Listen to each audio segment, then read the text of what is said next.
the polling bump for Harris following the debate. I don't know whether to trust polls. In 2020, they were pretty wrong. Trump, just deep down inside, I don't think I buy them. That was unexpected.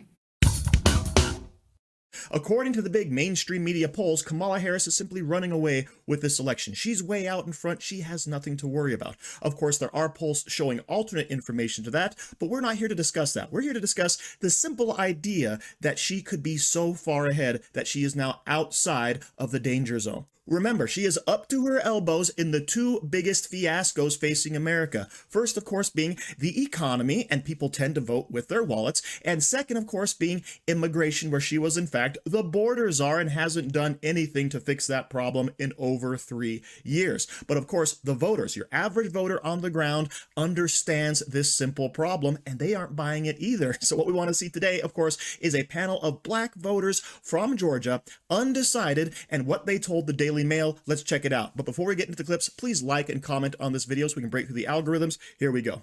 Hand up if you think the economy is better under Trump. And hands up if you think the economy is better under Biden and Harris.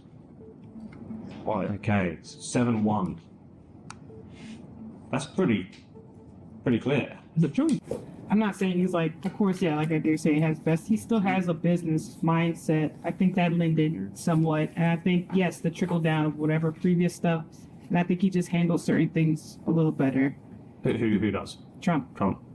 Those? He provided more jobs, more opportunities, similar. Even though he didn't have any experience in politics, but he came in and did a much better job. If you look at the statistics now, we're far more worse now than we were before. Firstly, I just want to ask a general question about Harris, then we're going to show some clips for the debate.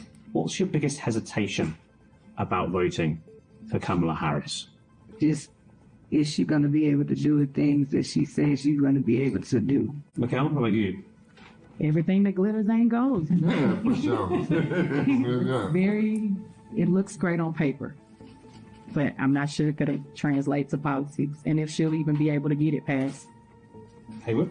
My thing is her strength. That's my focus for her. Is she gonna be able to take a punch and give one or two back? And that's my biggest thing. And it has nothing to do with her gender, ladies, okay? But we talking about the highest office in the land. Yeah. If it was Michelle Obama, I would feel totally different. Yeah, You can't be weak and hold that off. Yeah, like if you put her next to Michelle Obama, it's like... Or Hillary Clinton. Or Hillary Clinton, it's like it's no comparison on the strength that I think Michelle Obama or Hillary Clinton would have against her. They would eat her up. So among these voters who, for whatever reason, think that Michelle Obama and Hillary Rodham Clinton actually exude some type of leadership and strength quality, they're not seeing that in Kamala Harris. Because remember, Kamala Harris was the most disliked politician in America, the most unpopular VP in history. And when they're asked a simple question, whose economy was better, Donald Trump wins in a landslide, right? 7-1, okay? Easy to see. And when it comes to actually trusting Kamala Harris to deliver on her policies, they don't think she can get that done either because they see her as so weak and ineffectual. So yes, this flies in the face of all of the polling the mainstream media is actually trying to push out there. But let's go ahead and continue. How did Harris come across then? How did she do up against him? Haywood says there, big personality. How did she do? How did she come across? She kept saying that she's a warrior, she's going to fight, but I don't know if you're a strong as. I mean, I get it, what you feel, but I don't think you are as like a warrior, like fighter, like she says she is. Right. That's just my opinion. Not that I don't think she doesn't care. And like I said, she used a lot of appealing to emotion, like anecdotal,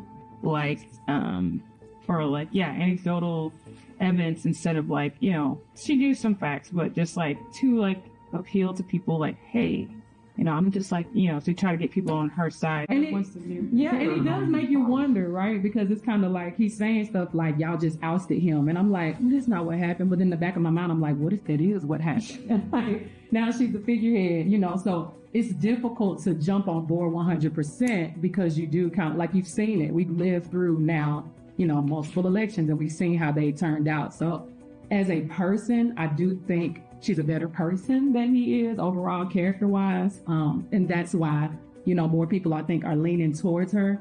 I don't know if that 100% means she'll do a better job in the office. Final question on Harris in this debate then. From what you've seen so far, put your hand up if you think she's strong enough. Keep your hand down if you've got doubts whether she's strong enough.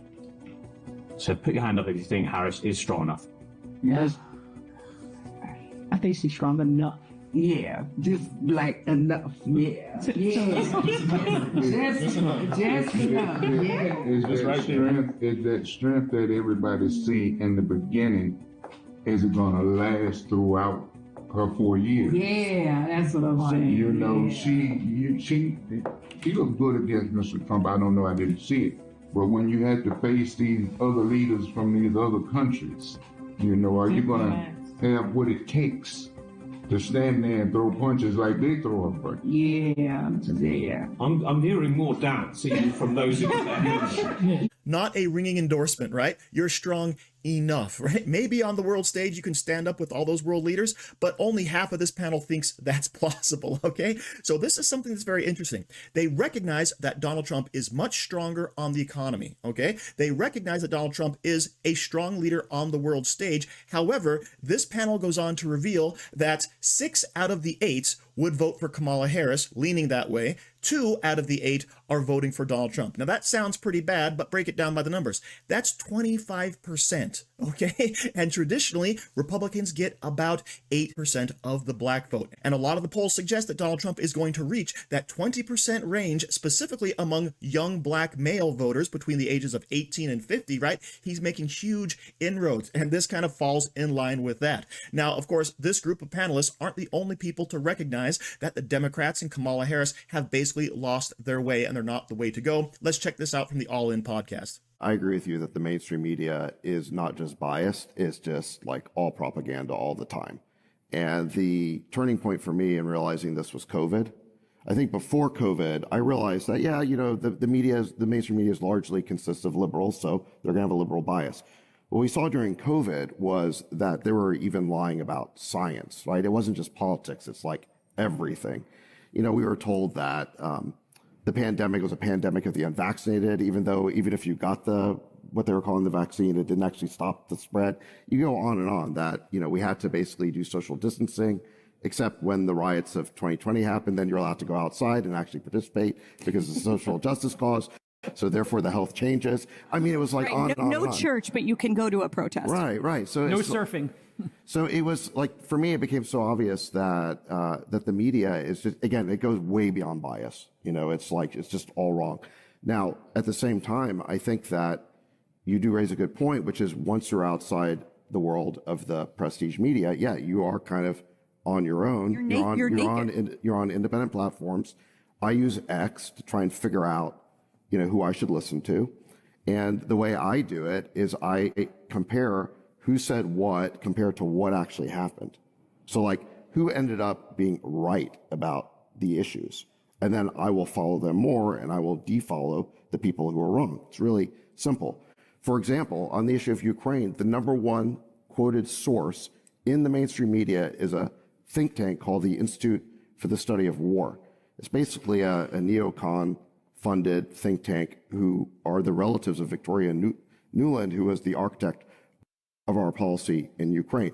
Everything they've written over the past 2.5 years about Ukraine has been proven wrong. Right, these are her relatives, you're saying? Her relatives. You bring up these stories about Russian influence or whatever. The real influence operation in this country is by the mainstream media. They're the ones who are spreading disinformation about the war in Ukraine and so many other issues on a scale that dwarfs what any of these handful of podcasters that most people have never heard of can ever hope to accomplish.